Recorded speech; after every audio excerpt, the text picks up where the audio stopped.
Okay, so in this part we are going to talk a little bit about normal and ambient occlusion maps baking. So you can see I have my main weapon here without the magazine. I've put the magazine on a separate layer because it will have a separate texture, so we don't need this magazine right now. And let's talk about normal maps right now. If you select this part of the weapon, for example, you can see in the channel box that we have some keyframes, and when we go to a frame number 2 on the timeline, you can see that parts of our weapon are far away from each other, and that's why, because I want to keep them away from each other to not have any glitches during the normal map baking process. So I will show you right now how to do something like this, and the barrel will be the example. So let's go back to a frame number 1, select our barrel and just key selected, and we have a keyframe in this frame number 1. So turn on our auto keys, let's go to the frame number 2 and let's move our barrel a little bit, let's say here. So you can see we've got another keyframe on the frame number 2. When we go to a frame number 1, everything we have together. When we go to a frame number 2, we have everything separately, almost everything, because we keep all these little details together. So we might get some glitches, small glitches around here, around the trigger, but they will be probably easy to fix in Photoshop, so I don't care about them right now. So this setup will be for a normal map baking. For ambient occlusion baking we will use a little bit different setup, because in some areas we want to have some occlusion, and with this particular setup we will not get this occlusion, for example in these areas. So right now what we have to do, we have to put our low poly mesh in exactly the same position like here, and we also want to set keyframes. So let's turn on our low poly main layer, and we can move it manually or copy paste the number that we translate this particular object, for example the barrel. So we can duplicate it by doing something like this, Ctrl C, and this process is also time consuming.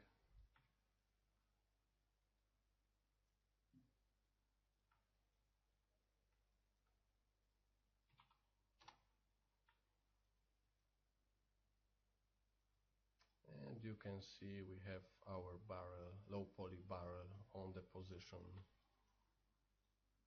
in the frame number 2, but of course we don't have it on the frame number 1.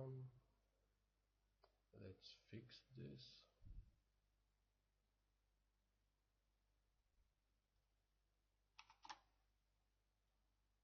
Right now, yes, right now it works.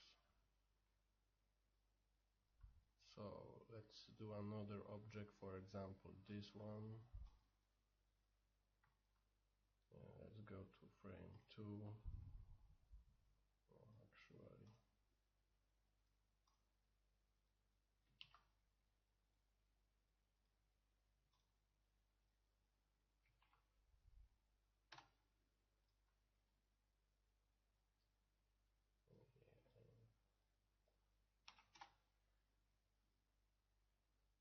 So you can see this part also works pretty okay.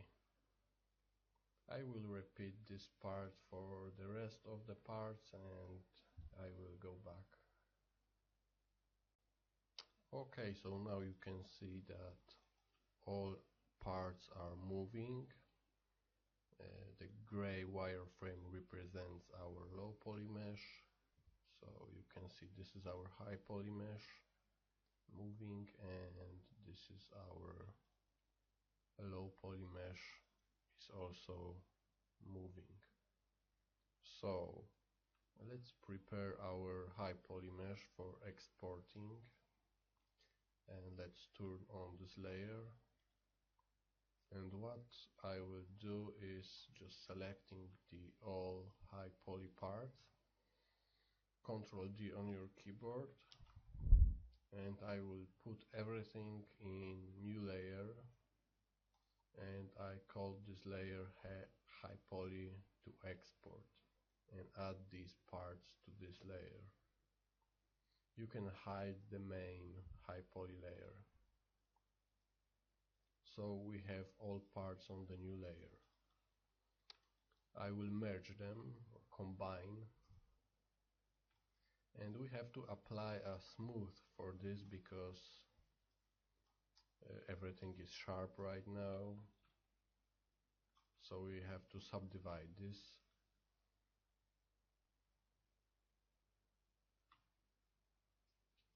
So I'm going to use these options to subdivide my weapon, and division level is 2. Let's apply.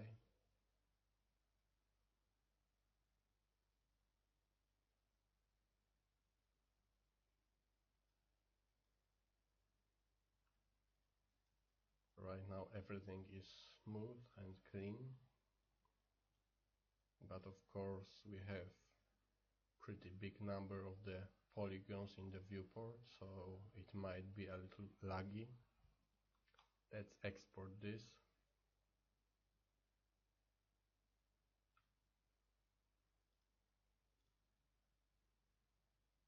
And we will save it as high poly 01 FBX, and remember to check triangulate, because if X normal will detect some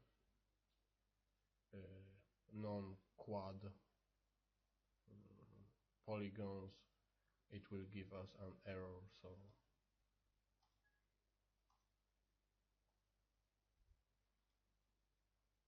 So we've exported the high poly, and this is a pretty dense mesh, so we don't need this mesh currently in Maya Scene, because the Maya Scene file will get pretty big, so we can delete this from the scene. So let's go back to our low poly, and we have to export also this low poly version. So what I will do is create another layer,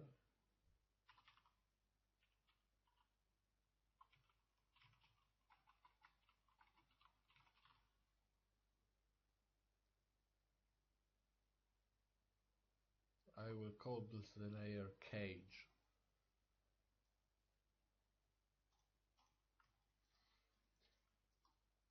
I will select right now all the low poly parts, click Ctrl D on the keyboard, and merge, I mean combine. So we have this mesh, and let's add it to the low poly cage.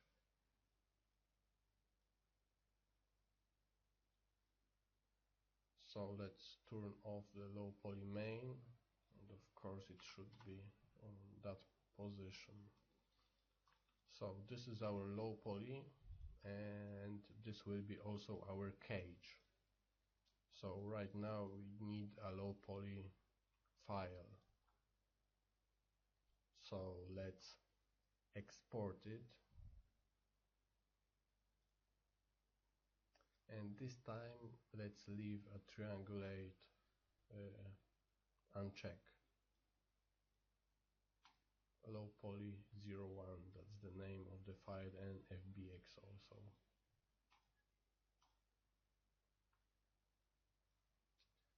So to make a cage we have to adjust this low poly version.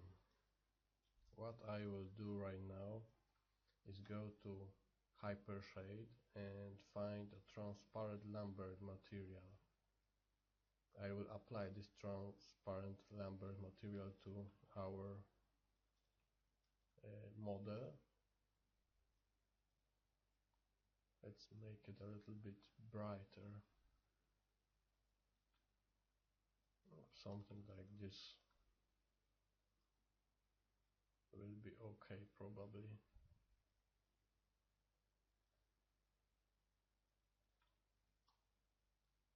Okay, that's pretty okay. And let's turn on in the background our high poly, because our cage must cover completely our high poly.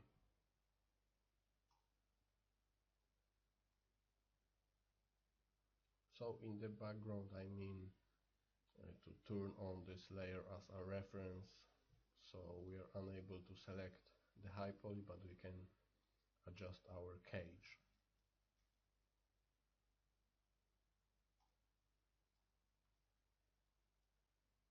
Okay, so let's select our cage, select all the vertices, and let's use a move normal tool to move along the normals this cage a little bit, so you can see how this cage is adjusting.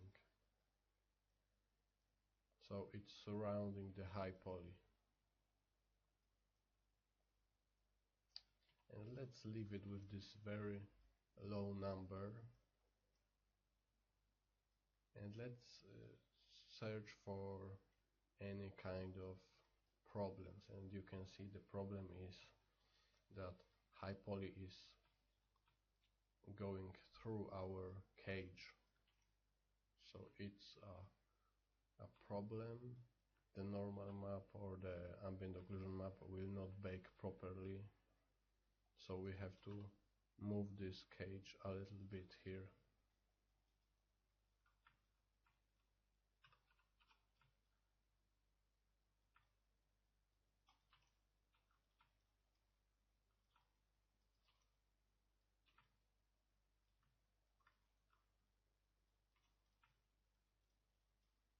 Now it should be fine.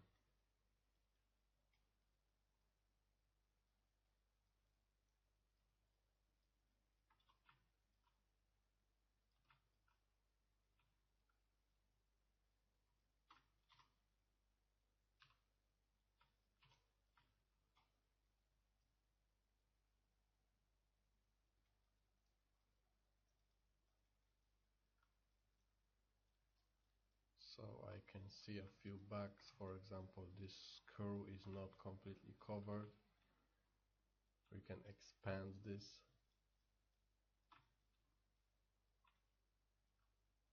Okay, right, like here, like this. And also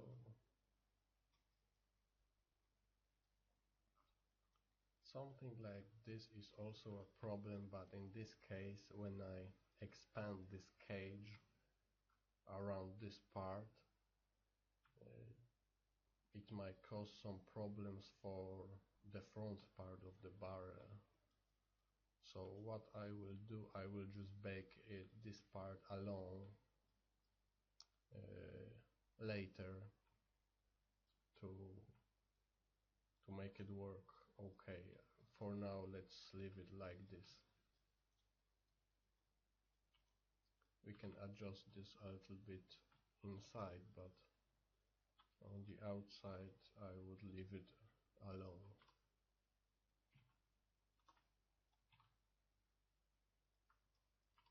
Okay.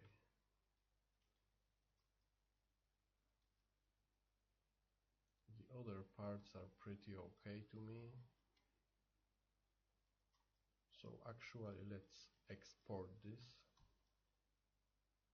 I will apply just a previous Lambert material to this one, and let's export it. And let's export it as a cage01fbx, and also let's leave unchecked triangulate.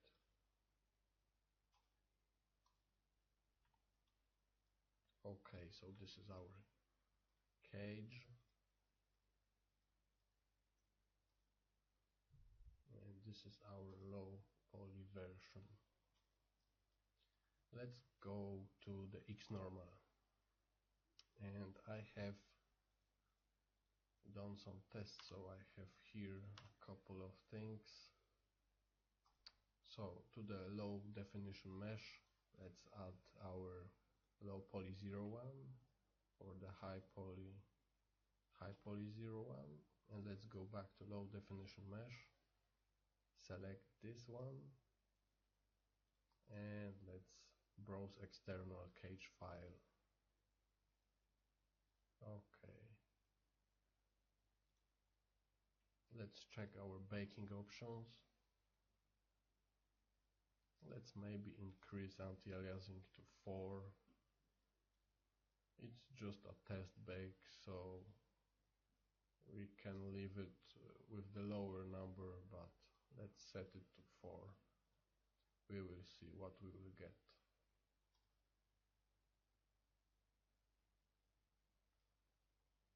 So you can see that our normal map is finished. I can see already few bugs here. Let's preview our normal map in Maya. So close this tab and let's go to Maya. I will leave our parts in this position, but I will duplicate it to another part. Let's create really quickly a standard Phong material for our normal map. And this is our normal map.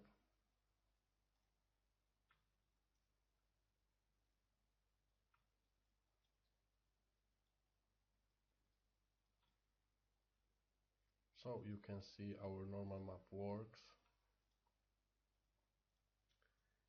And overall it looks pretty okay.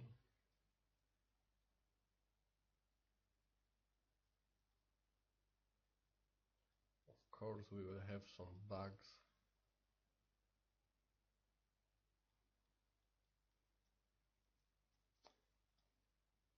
And of course here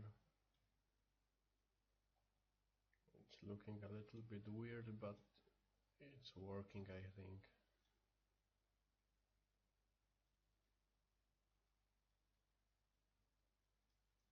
Let's check this front part.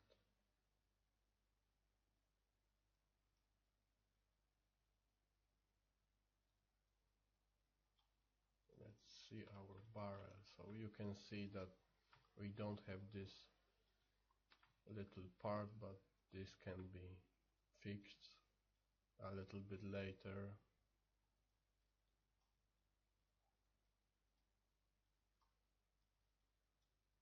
Okay, so let's bring all parts together, and you can see how it looks right now. Of course, if you see on the weapon, if you look on the weapon with this kind of specular, you see that there is some kind of glitches on the surface, this kind of stairs or gradient, but this can be of course fixed in the Photoshop.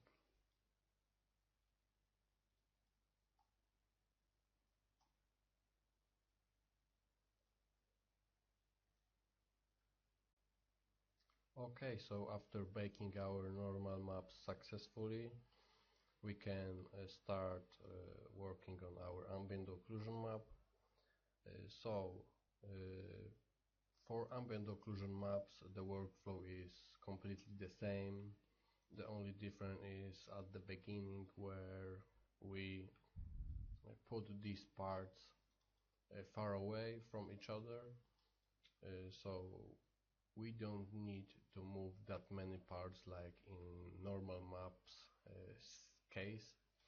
In this weapon I would just move this part because this part is moving, so we don't want any ambient occlusion baked here.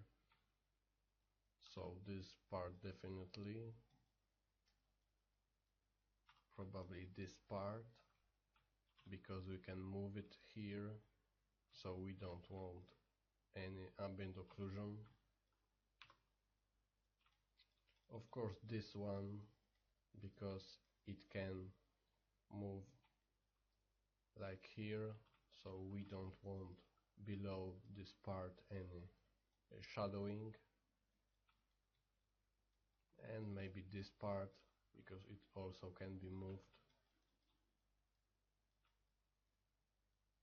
Probably the trigger, but we can fix it later after baking maps. And maybe this little part also.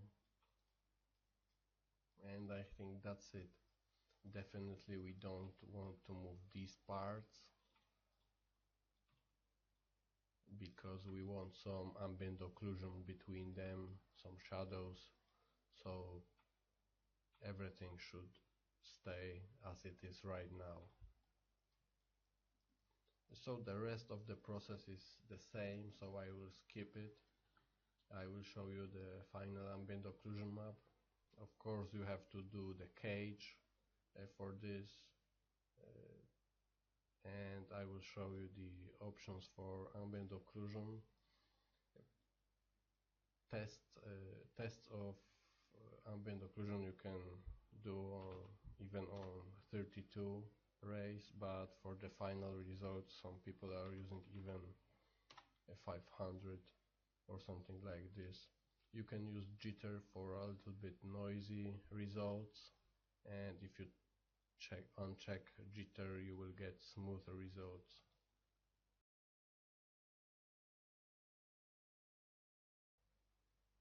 Okay, so right now you can see that I have our ambient occlusion texture. Of course I had few glitches and bugs, but I been able easily to remove them in Photoshop. So right now you can see a pretty clear texture.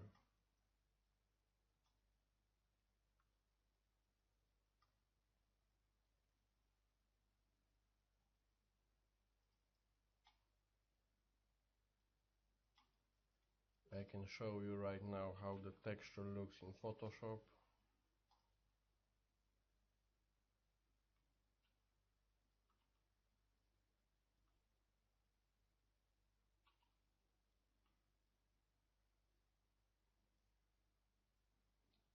And you can see this texture is 4K, and I forget to previously tell you about this. If you are baking your normal map and your ambient occlusion map, it's good idea to bake it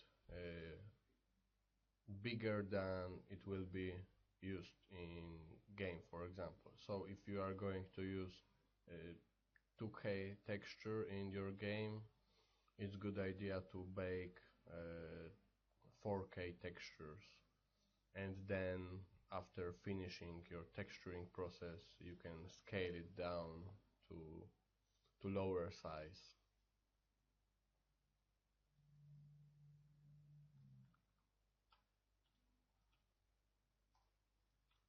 So one thing I want to show you right now is that I use the same scene for the normal map baking and for the ambient occlusion baking.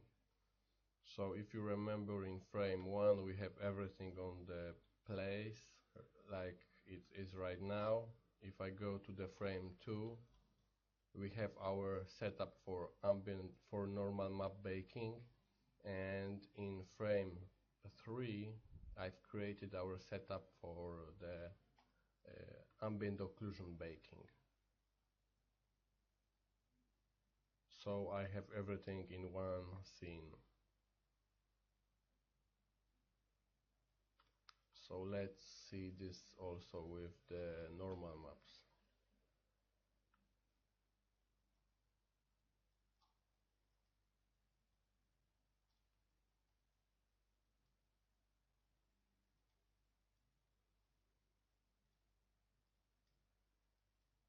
So I will repeat the same process for the scope and laser sight, and of course our grip and magazine. And right after this we will move to make some details on our normal map and ambient occlusion map, and then we will start a final color textures process.